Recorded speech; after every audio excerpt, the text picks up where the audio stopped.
Commander Jack Bailey stood at attention before the Galactic Council's central podium. His face showed no emotion as the Zalarian High Minister spoke. The room was huge, filled with aliens from over 300 different space-traveling species.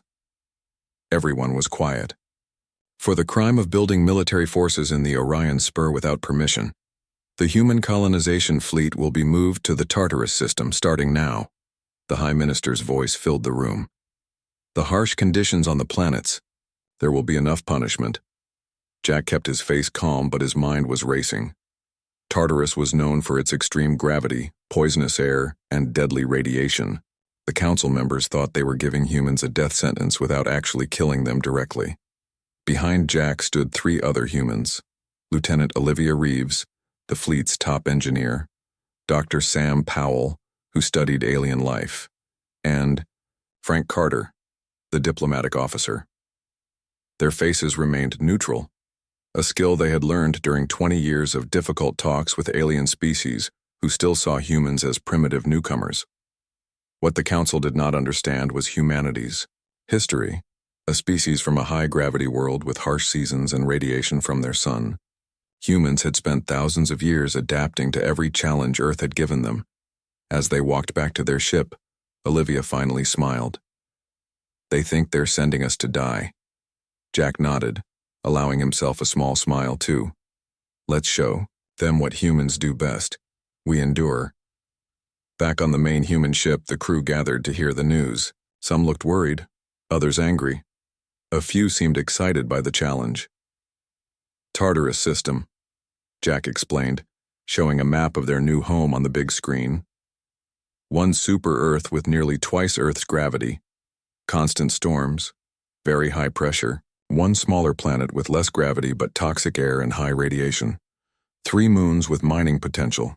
It's not ideal, but it's survivable. "How long do we have to prepare?" asked Bill Cooper, the fleet's logistics officer. 3 months, Jack replied. "The council expects us to beg for mercy before then. We won't." The next weeks were busy as the human fleet prepared. Engineers worked day and night to modify their landing ships and colony buildings to handle the higher gravity. Doctors created medical plans to help humans adjust to the conditions. Farmers selected the toughest plant seeds and prepared special growing equipment. The alien council members watched with surprise as the humans worked with purpose instead of despair. A few council members even secretly admired their determination. The Zalarian High Minister called Jack to one final meeting before departure. "You understand that most species could not survive on Tartarus," the minister said.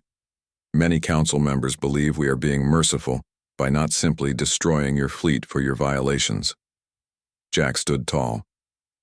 "Minister, humanity's history is filled with people who survived in places others said were impossible to live in. Deserts, Arctic regions, mountain peaks, deep jungles. We even survived our own nuclear wars. Tartarus will be difficult, but it will become our home." The minister studied Jack's face. "You truly believe this?" "I do," Jack replied. "And in time, you'll see that what you meant as punishment will only make us stronger." On departure day, the human fleet, 5 colony ships and 12 support vessels, left the Council space station. Thousands of aliens watched from viewing platforms. Some came to gloat, others out of curiosity, and a few with genuine concern. As the ships moved away, Dr. Sam Powell joined Jack on the bridge of the lead ship. "The council's going to monitor us," Sam said. "They've already launched tracking satellites to follow us to Tartarus." Jack nodded. "Let them watch. They should see what happens when you try to break humans by making things hard." The journey to Tartarus would take 3 months at their fastest speed. During this time, the ships became training grounds. Everyone spent time each day in special rooms where the gravity was slowly increased. People who would live on the planet's surface trained the hardest. Engineers built test areas with the expected air pressure and practiced using the special suits they would need outside. Farmers grew test crops in simulated Tartarus soil.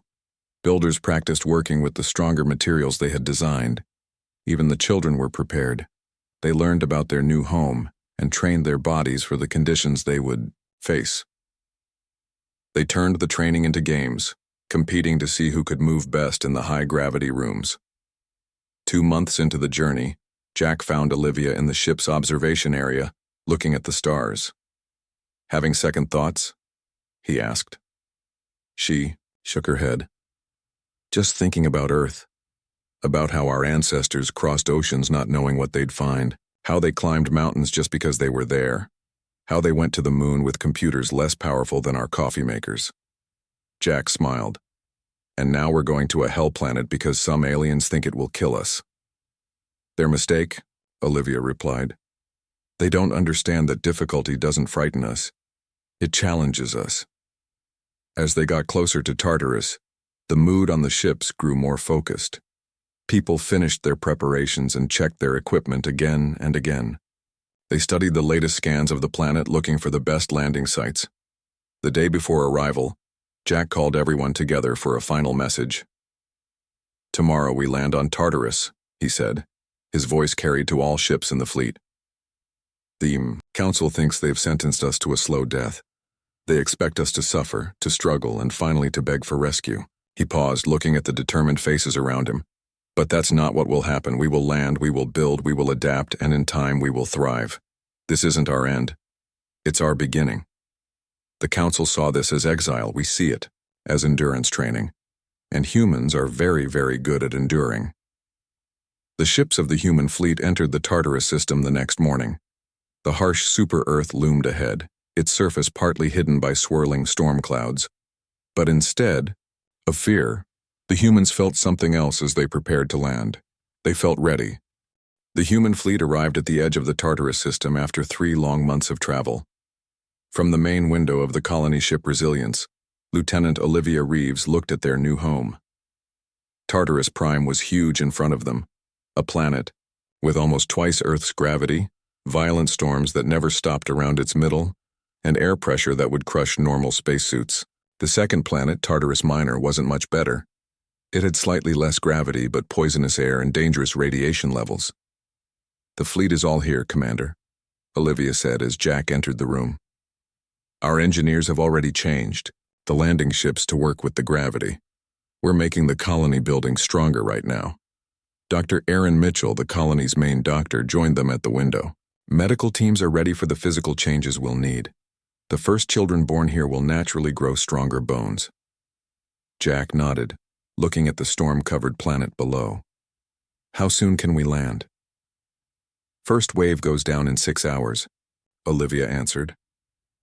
Weather team found a small break in the storm patterns near the northern flatlands. The landing was rough. Tartarus Prime's storms hit the ships hard, with winds over 300 miles per hour throwing them around like toys. The place they chose to land, a high flat area in the north that offered some protection from the worst weather, came into view as they broke through the clouds. When the first humans stepped onto the surface, many fell under the heavy gravity. But within hours they were setting up the pre-made colony buildings. They put solar panels and wind power machines deep into the rock to survive the storms. Paul Garcia, head of farming, wiped sweat from his face as he tested soil samples. "Lots of nitrogen, a bit acidic, but we can work with it. The indoor growing rooms will be working within a week." "And the storms?" Jack asked, looking at the dark clouds gathering nearby. Paul shrugged. "We'll adapt. Humans always do." By the end of the first week, the main colony was taking shape. 3 large dome buildings connected by covered walkways formed the center. The domes had special thick walls to handle the pressure and gravity. Around these, smaller buildings housed specific work areas: medical, farming, science, and manufacturing. Despite the harsh conditions, morale remained high. The colonists worked long hours, often in teams to help each other with the heavy gravity. At night, they gathered in the main dome to share meals and stories. "Gravity makes everything harder," said Lucy Ryan, a construction worker during one such dinner. "But you know what? I'm already getting stronger. First day I could barely walk. Now I can carry equipment." Others nodded in agreement. Many had noticed their bodies changing already, muscles growing, breathing becoming easier. Dr. Mitchell documented these changes carefully. "The human body is remarkable," he told Jack during a weekly meeting. "We're adapting faster than I expected. Some colonists show a 15% increase in muscle density after just 1 month. The aliens monitoring them from orbit seemed confused by human progress. Their reports back to the Galactic Council noted the rapid building of structures, the expansion of the colony, and the apparent health of the colonists. The humans appeared to be thriving. One Zalarian observer reported with disbelief. They've established functional living quarters, begun agricultural operations, and even started exploring nearby areas. 2 months after landing, disaster struck. A massive storm, 3 times larger than any they had seen, moved toward the colony. Wind sensors at the perimeter recorded speeds approaching 400 miles per hour. "We can't evacuate," Jack told the colony leaders as they gathered in the command center. "Ships can't fly in this, we need to shelter in place." The colonists moved quickly, bringing essential equipment inside the reinforced domes. They moved food, medical supplies, and key technology to the most protected areas. Then they waited. The storm hit with incredible force. The colony buildings shook. The wind screamed around them. For 3 days, the colonists huddled inside as Tartarus tried to destroy them. On the 4th day, the storm passed. Jack and Olivia were the first to venture outside to assess the damage. 2 of the outer domes collapsed, Olivia reported, checking her tablet. "We lost the east solar array and 3 wind turbines, but the main structures held." Jack looked around at the debris. "Casualties?" "None," Olivia said with pride. "Everyone made it, though we have 12 injuries from falling equipment."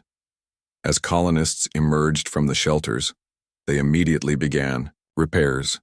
There was no complaining, no talk of giving up, they simply got to work. "The council thought this would break us," Jack said as he helped clear debris from a pathway. "They don't understand human nature at all." Within 2 weeks, the damage was repaired, but the colonists didn't just rebuild, they improved. The new outer domes were stronger with better supports. The solar arrays were redesigned to fold down during storms. They built deeper shelters underground. 3 months after landing, the colony had not only survived, it had grown. New buildings expanded outward from the original domes. The indoor farms produced their first harvest of specially adapted crops. A small manufacturing center created replacement parts for their equipment. The alien observers continued to watch with amazement. Their reports to the council became increasingly concerned. "The humans are using the planet's challenges to become stronger," one report stated. "They study each problem, find solutions, and improve their colony. What was meant as punishment has become a proving ground." 6 months after landing, the colony celebrated its first birth. A healthy baby girl was born to 2 of the colonists. Dr. Mitchell's tests showed she had naturally denser bones and stronger heart muscles, already adapting to Tartarus even before birth. Jack visited the new parents in the medical dome. The calm mother, tired but happy, held her daughter as her husband sat nearby. "What's her name?" Jack asked. "Hope," the mother answered. "Because that's what she gives all of us." As Jack left the medical dome, he looked up at the heavy clouds and harsh landscape of Tartarus. The planet was trying its best to kill them. The alien council had sent them here to suffer. Instead, humans were doing what they had always done throughout their history, adapting, overcoming, and turning hardship into strength. "They saw it as exile," Jack said quietly to himself. "We saw it as endurance training, and the training was already making them stronger than anyone had imagined possible." 1 year after landing on Tartarus Prime, the human colony had not just survived, it had grown strong. What began as a punishment had become a home. Colony Director Laura Newman walked through the expanded settlement, now home to over 10,000 people. The main colony had been built into the side of a mountain for protection from storms. Clear, strong domes allowed for normal air pressure in common areas, while living areas had slightly higher pressure to help people get used to the outside air. "Our crop production is up 22% this quarter," Linda Coleman, the farming supervisor, reported as they checked the stepped fields. Special types of wheat, corn, and rice changed to grow better in the higher gravity, moved in the wind. "We also found some local mushrooms last month that are safe to eat and full of protein," Laura nodded with approval. And the water recycling system? Working at 96% efficiency, Linda said. The engineers say we can get it to 98% with some small changes. In the training center, Carol Wright watched as colonists exercised in the special gravity rooms. These rooms slowly increased gravity levels, allowing humans to build muscle and bone strength. What had started as a necessity had become a popular sport, with colonists pushing themselves to new limits. 8 hours and 2.2 times Earth gravity, Carol noted as Kevin Porter came out of the chamber tired but smiling. That's a new record. It gets easier each time, Kevin said, wiping sweat from his face. My body is changing. I can feel it getting stronger. The alien councils watching, probe staying at the edge of the system, sent regular reports back to the Galactic Council. The Zalarian analysts were confused. The humans weren't just surviving, they were building more structures, growing their colony, and exploring the system's other planets. Commander Jack Bailey, now serving as the colony's head of security, met with Laura in the command center. At 56, Jack's hair had more gray, but his body had adapted well to Tartarus. He moved with ease in the high gravity that would crush most off-worlders. The mining team on the third moon reports rich deposits of rare metals, Jack said, showing Laura the latest survey results. Enough to build dozens more ships if the council ever lifts the travel restrictions. And if they don't? Laura asked. Jack smiled. Then we build them anyway. The council underestimated us when they sent us here. They'll underestimate what we can accomplish in isolation too. Outside the colony walls, exploration teams mapped more of Tartarus Prime each month. They discovered strange plant life that had evolved to survive the harsh conditions.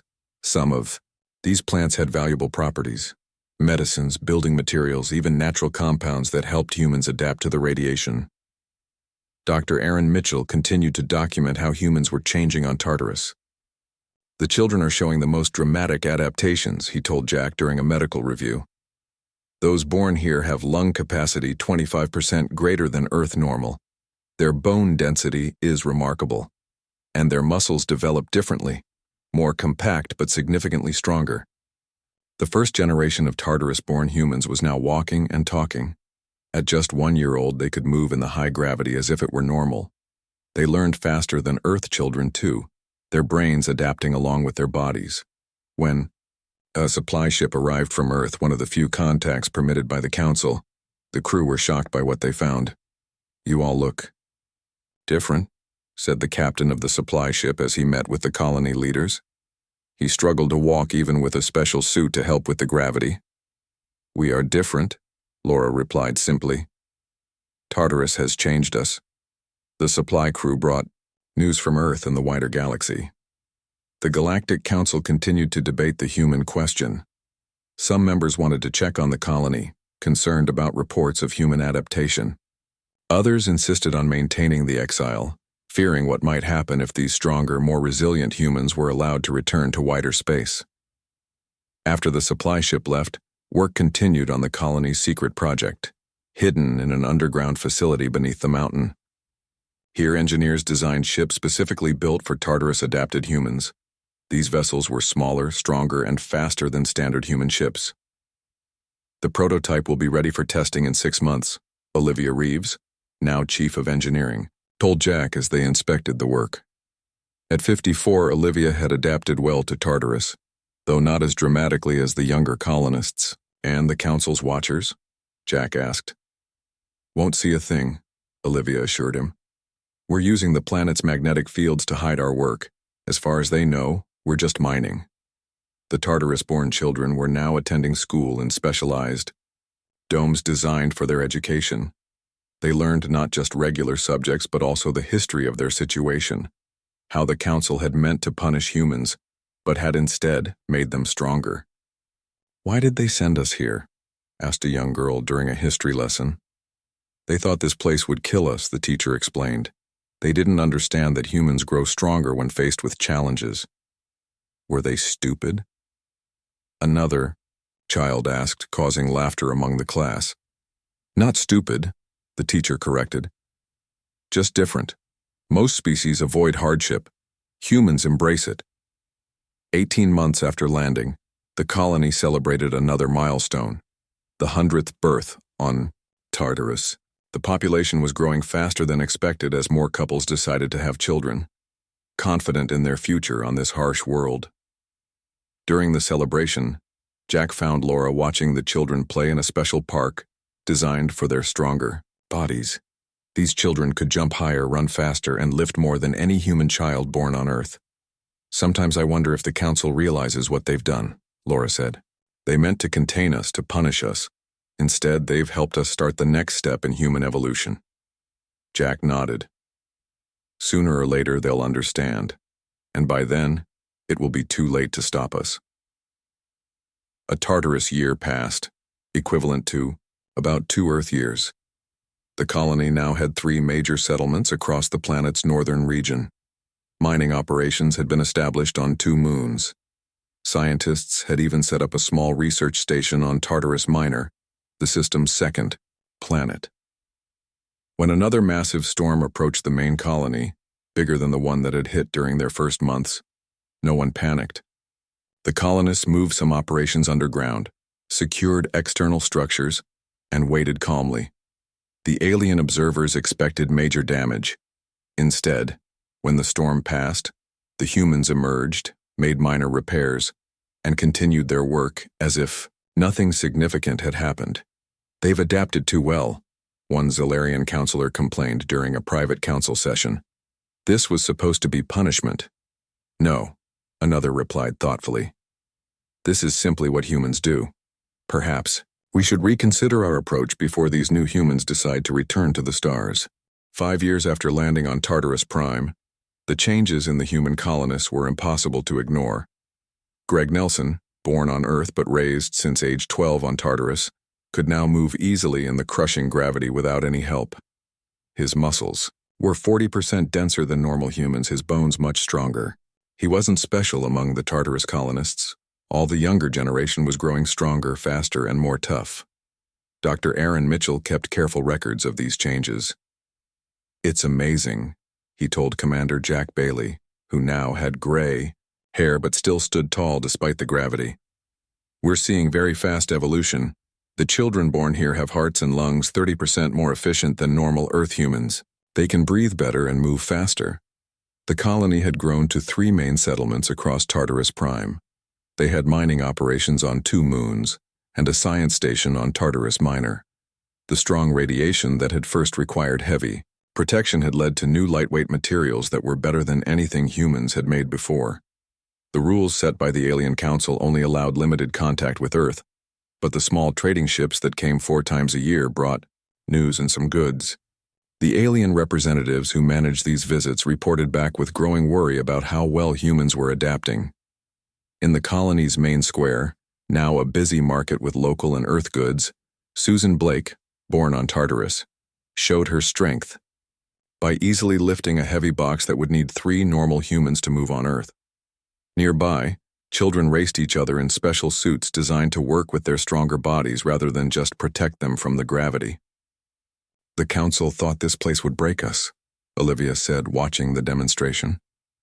At 62, she had handled the changes well, though not as dramatically as the younger people. Jack nodded. Instead, it's made us into something stronger. The secret shipyard under the mountain had finished its first ship. Named Defiance, it was smaller than Earth ships but much stronger. Its engines were more powerful, its hull designed to handle extreme pressures and impacts. Ready for the first test flight next week, Olivia told Jack as they inspected the ship. We've run all the simulations. It should work perfectly. And when it does, Jack asked. Then we build more, Olivia said simply. 5 years from now, we'll have a fleet that could take us anywhere in the galaxy, with or without the Council's permission. On the other side of the planet, the newest settlement was focused on science. Here, researchers studied the strange life forms native to Tartarus and how humans were changing to live alongside them. The local bacteria are starting to live inside us, Dr. Lisa Young explained to a group of colony leaders during a video meeting. But not as harmful germs. They're helping us process the local food better and protecting us from radiation. Is it safe? Laura asked from the main colony. More than safe, Lisa replied. It's beneficial. These tiny life forms are helping us adapt even faster than we would through normal evolution. The Council's monitoring ships stayed at the edge of the system watching. They could see the growing settlements, the mining operations, but not the secret work happening underground or the true extent of human changes. 7 years after landing, the first group of Tartarus-born humans reached their teenage years. They were noticeably different from their Earth-born parents, taller, stronger, with quicker reflexes and sharper senses. Ben Adams was one of these teens. At 14, he could already lift 3 times what a grown man on Earth could manage. He ran faster, saw better in the dark, and could hold his breath for over 5 minutes. When asked what it felt like to be so different, he seemed confused by the question. "This is just normal for us," he said. "I've seen videos of Earth. It looks soft, weak. I'm not sure I'd want to live there. Not enough challenge." This attitude worried some of the older colonists. They wondered if the Tartarus-born generation would ever want to reconnect with Earth, or if they were becoming a separate branch of humanity. "They don't see themselves as exiles," Jack told Laura during a leadership meeting. "They see Tartarus as home. Earth is just a story to them, a place their parents talk about." "Is that a problem?" Laura asked. Jack thought for a moment. "Not a problem. Just different. We came here thinking we'd endure until we could leave. They don't want to leave. They want to expand to the other planets in this system and beyond." The secret shipyard had completed 3 ships now. Small. Crews took them on short flights within the system, careful to avoid the Council's monitoring. The ships performed better than expected, easily handling the extreme conditions of Tartarus and its moons. 9 years after landing, a Council inspection, ship entered the system unexpectedly. This was the first direct contact with the Council since their exile began. "They want to see how we're doing," Jack told the colony leaders. "Or more likely, they want to see if we're all dead yet." "What do we show them?" Olivia asked. "The truth. Could frighten them." "We show them enough," Jack decided. "Let them see we've survived, even thrived, but not how much we've changed, not the ships, not the special adaptations." The Council representatives arrived in heavy protective suits. Even with this help, they struggled to move in the gravity. A young Zalarian scientist led the group, his eyes wide as he saw humans moving easily in conditions that left him breathless. "Your colony appears to be successful," the Zalarian said, trying to hide his surprise as Jack led them on a tour of the main settlement. "We adapt," Jack replied simply. "It's what humans do." The inspection team took samples: soil, plants, water. They interviewed colonists and reviewed medical records, but they only saw what the colonists wanted them to see. When the Council ship left 3 days later, the young Zalarian scientist stayed behind, watching through a viewport as Tartarus grew smaller. "They're changing too fast," he told his superior. "The next generation born there is significantly different from standard humans. Stronger, more resilient. If this continues..." "What?" the senior counselor asked. "If this continues, in another 20 years they won't be normal humans anymore. They'll be something new, something that could handle environments no other species can survive." The scientist paused. "Something that could colonize planets we thought were uninhabitable." Back on Tartarus, Jack watched the Council ship disappear from view on the tracking system. "What do you think they'll do?" Laura asked. "They'll debate. They'll argue. They'll worry." Jack smiled. "And by the time they decide, it will be too late. We're not the same humans they exiled 10 years ago. And our children, they're the future of humanity. A future the Council never saw coming." As he spoke, a group of Tartarus-born teenagers passed by outside, laughing as they raced each other with incredible speed and grace despite the crushing gravity, a gravity that now felt as natural to them as air. 20 years after the exile began, a large Galactic Council diplomatic ship entered the Tartarus system. On board was a delegation led by the New Zalarian representative, come to review the terms of humanity's punishment. They found not a struggling outpost, but a thriving civilization. Tartarus Prime now had 3 major cities with a combined population of over 100,000. Mining operations throughout the system had made the colony wealthy in rare minerals. Most concerning to the Council was a shipyard in orbit where vessels unlike any in known space were being built openly. Commander Jack Bailey, now Governor Bailey, greeted the delegation alongside his council of colony leaders. The aliens struggled in their environment suits, even with the gravity reduced in the meeting room for their comfort. As you can see, Jack explained, we've followed all the rules of our relocation. We've stayed within the system boundaries, built no military ships, and kept only minimal contact with Earth. This was meant to be a punishment, the Zilarian representative said, unable to hide his discomfort as a teenage human girl casually walked past carrying a load that would crush him. You saw it as exile, Jack replied simply. We saw it as endurance, training. The Zilarian delegation toured the main city, their surprise growing with each step. The humans had not just survived, they had transformed the harsh planet. Huge domes protected farmland from storms. Tall buildings made of local materials stood strong against the gravity. In open areas, Tartarus-born humans moved with incredible speed and grace, their bodies perfectly adapted to conditions that would kill most species. How is this possible? Asked a young Zilarian scientist, watching children play in what seemed, to him, like crushing gravity. Laura Newman, now an older woman but still serving as colony director, smiled. Humans have always adapted to their environment. Put us in a desert, we learn to find water. Put us in the Arctic, we build shelters from ice. Put us on Tartarus. You become something new, the scientist finished. Laura nodded. The next stage of human evolution, shaped by this world you thought would destroy us. The delegation's medical team requested permission to examine some Tartarus-born humans. What they found shocked them. Bone density 3 times Earth normal. Muscle fibers, arranged in patterns never seen before. Hearts that could pump blood efficiently even under extreme pressure. Lungs that extracted oxygen from the thick air with remarkable efficiency. These are not the same humans we exiled, the head medical officer reported privately to the Zilarian leader. They have changed more in 20 years than most species change in 20,000. If this continues, what? The leader asked. If this continues, they could potentially survive on almost any world in the galaxy. Planets we thought uninhabitable could become human colonies. The diplomatic vessel returned to Council space with a recommendation that shocked many Council members. The restriction on human expansion should be lifted immediately. The report included medical scans of Tartarus-born humans showing physical adaptations that made them suited not just for Tartarus, but potentially for dozens of harsh worlds that other species could never colonize. If we continue to contain them, the report concluded, we risk pushing them toward resentment and possibly conflict.